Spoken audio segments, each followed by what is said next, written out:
গাড়ি গাড়ি ডান্স করেন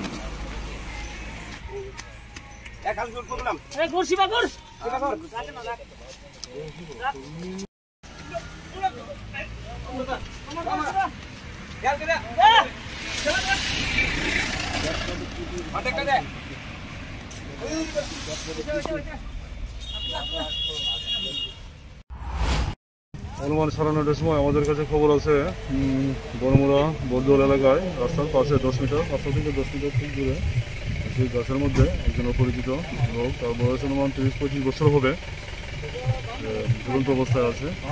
যথারীতি আমরা এসে দেখলাম, তারপরে বডি উদ্ধার করলাম ওখান থেকে। ওখান থেকে যা বোঝা গেল ওটা সুইসাইড, হ্যাঙ্গিং কেস।